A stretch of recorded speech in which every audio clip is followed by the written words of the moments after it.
Sir Alex. Sir, Okay. there's a current may pending subong petition sa COMELEC, IAS, Contra Daya, asking the COMELEC to disqualify Abian Ilonggo. I don't know how will this affect your campaign, sir. I believe you are the representative of Abian Ilonggo. I already got the approval Okay, so from the division. That okay, is so that is approved, mooted. sir. It is already mooted. I already have the approval of the Abian Ilonggo party list. Nominee number 1. Yes, and we were recognized as a regional party, and we were allowed to participate in party list elections. So that, whatever it is, I've seen it. It's a mere letter. Okay. Yeah, you know, at the start of the proceeding, you have to manifest the jurisdictional requirements. That means publication. Then there is a statement. Anyone who opposes it, say your piece now. After that, you knock out. So, Dora Abian Lex and Ilonggo, Lex. okay, sir. So, Abian Ilonggo would be like a party list and at the same time a regional party. It's a regional party authorized to field party list candidates. I see. Thank you, sir. Thank you. Dito, Mayan from the news today. To Congressman Biron. There is a move to convert Western Visayas Medical Center into GOCC. As a businessman and at the same time you're a public servant, how do you think would this affect the delivery of health services to the Italians of Pilipino? Well, you know, it's not only Western Visayas Medical Center that is being converted. You know, actually there's a move to corporatize. You know, big medical centers that include Vicente Soto, Big Bicol Medical Center, and so on. I think around 17. Well, there's a good side to that, no? Because when it is corporatized, it is governed by a governing board, by a board, you know, that would enjoy autonomy with respect to the kind of programs and the execution of the health deliveries. However, sa subong na panahon, no, kung tanawon mo ang situation, once it is corporatized, it will be like Philippine Lung Center. It will be like Philippine Heart Center. It will be like NKTI, National Kidney Transplant Institute. It will be like PCMC, Philippine Children's Medical Center. And if that happens, mabudlayan, wala sa flexibility ang chief of hospital. Right now, the boss is Dr. Fermin. You know, at his discretion, he can decide. You know, but ang problema, if it's a governing board, you know, mabudlay, kasi separate na ina siya, no? So it will not be under the direct supervision and administrative control of the Department of Health. No, so may bentaha, may disbentaha. Pero kung ako ang pamangkoton mo, you know, I don't like the idea. Because, you know, mabudlayan rin ang aton mga ibon, magbaton sa mga pasyente nila sa Western Visayas Medical Center. Boards, makabalik si board. Probably we can accommodate last 3 questions because I know you have deadlines. So last 3 questions after board's questions. Good afternoon. Follow-up lang sa ginambal ni former Vice Governor Stico. Sir, i-confirm nga na recognized na ang Abian Ilonggo sa COMELEC. That is correct. Yeah. Both na ba ron nga hindi ka na maging Vice Governor ni Congressman? You know, in a party list election, it's the party that stands for election, not the individuals. Okay, last 3 questions from Ranay Hangayo, then Eric Jan, and Limuel Silibria. Okay. Congressman Biron, sa panahon ito pas ang provincial capital or provincial government, puno sa mga anomalous transactions. Sa subong nga panahon ni Governor Defensor, may nagulwa niya po. Sa imo pagkaog kag sa panahon imo kung pangaron, ining mga anomalous transactions, mga rig biddings, madula na gibra ni totally. Well, sa amon niya pagdumala, no? There is Orto District, we're able to eradicate sa mga rigging sa mga biddings, more particularly sa pagpatuman sa atong mga infrastructure projects. Even the implementation of our social projects, dira sa bidding nga ginahiwan sa Banwa sa Anilaw. It is a very transparent bidding. We don't favor anyone. So we hope to do the same thing sa provincial capital. Eric Jan? DYSI. And the last question will come from Linwell Silvia. Congressman, last previous election, si Mayor Tisri Palmares ng Pasig, medyo hindi ka mo ayuhay, no? But this time, po sa mo sa 2013 election. Ano ka vital ang vote rates sa Pasig City sa imong kadalagan sa 2013? Well, si Mayor just saying sa mga gusto niyo. Or I could answer and he could respond. Anyway, amo lang ni mahambal ko. For the last 4 elections, no, hindi kami nagpupod ni Mayor Chester. And, well, fortunately, nangin madinalagon kita gihapon no, sa 4th District. Well, sa subong nga panahon nga nagugtanay kami, no, I think the situation would change, you know, and drastically ma-improve ang turnout, ang boto pansin natin dira sa siyudad sa Pasig. Sa bahay ni Mayor Chester, you know, there is no coercion, there is nothing in person namon. In fact, I had a talk with Mayor Chester over breakfast diri sa balay.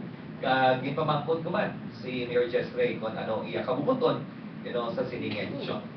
So Mayor Chester said that well, he wants to simplify his politics. No, kag nakita niya nga maayo ang pagpatuman naton sa naton mga programa kag proyekto sa 4th Distrito. And he found no reason nga magpangontra no sa subong election. And that is why he is with us. And I know that the performance and ang output sa boto kagaban sidra sa siyudad sa Pasig will be greater this time. Kaara si Mayor Jeffrey sa amon. For your question, kaya gusto mo matiyan ang response ni Mayor Palmares? Yes.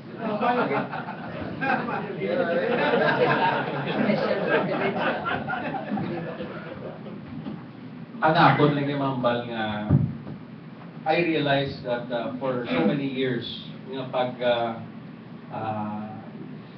political exercise natin sa amon niya nga syudad sa Pasig naging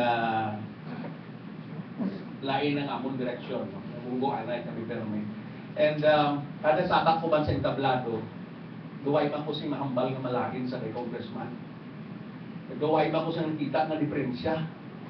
That is why kung siyempre natabaran man ko magsari gani isyo at magambal ka po na nung bagay. Because I realize he's doing what has been doing na maayo. That is the reason why when he asked me, you know, if I remember it right, tintados nga malani ito, just kadugay na nagkalimutan na ita. Why not sila niya consider this as an opening? Mag-welcome ka man sa amon kung gusto mo po. And I felt very happy because I was also longing for that. Kaya the only way na maging maayad na imo nga pagpaglimanwa is to have a united direction sa karaydan man itong gusto bumuloyo. And that is the only reason I felt, you know, when I decided, I never doubted. When he asked me, I answered him straight, yes, I will be with you. Because I realized that this is for the good of Pasig and for the whole province as well. Amula na yung mahambal ko kanina. Thank you, Mayor. And CMA and sa ABS-CBN, if you have your questions, I think the congressman is available for you after the press con. So, Kyle, your question please. And this will be the last for the moment.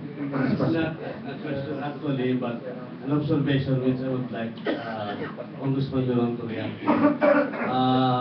I would like to acknowledge the very heartfelt speech of Mayor Palmares, which also leads me to a very revealing comment by Congressman Sioko, a peer of Congressman Biron, whom now is acknowledged by Congressman Sioko as his leader.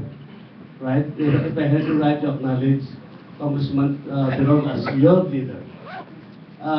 Which leads me to yet again another strange political development in which the city of Iloilo will be joining UNA in a joint oath-taking on Saturday, I think.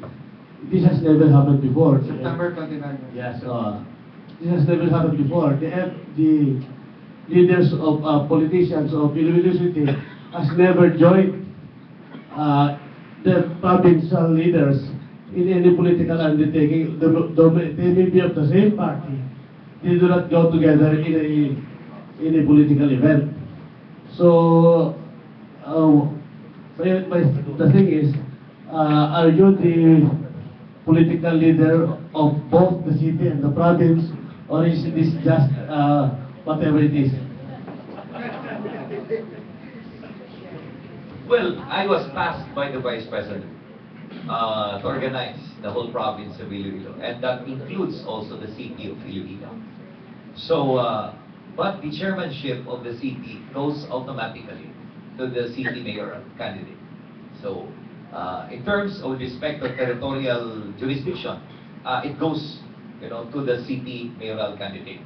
Pero I was tasked, to organize and build the una infrastructure diri sa probinsya sa Iloilo.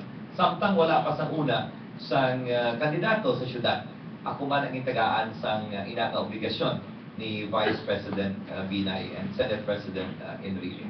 So subong na may mayoral candidate na, that the mayoral candidate who will be appointed as city chairman will enjoy some kind of political autonomy. Thank you.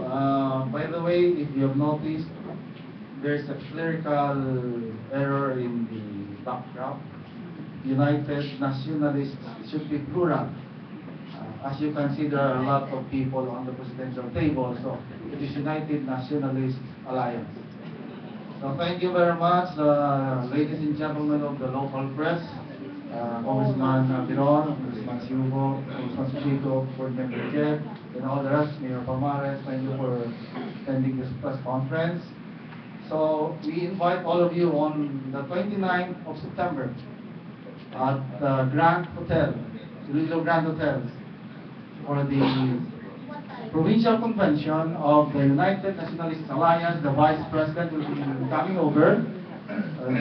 Senate President Juan Ponce Enrile. The schedule of the former President, Erap Estrada, is being arranged. And all the stalwarts of the UNA UNA in the province and city of Iloilo will be there. So, ano oras pa start? The program will start exactly at 10.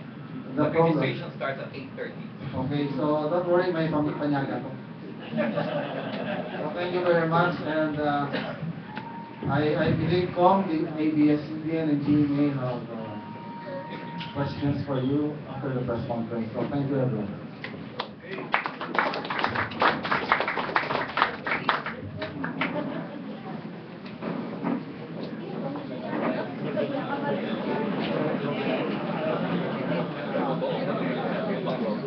Thank you.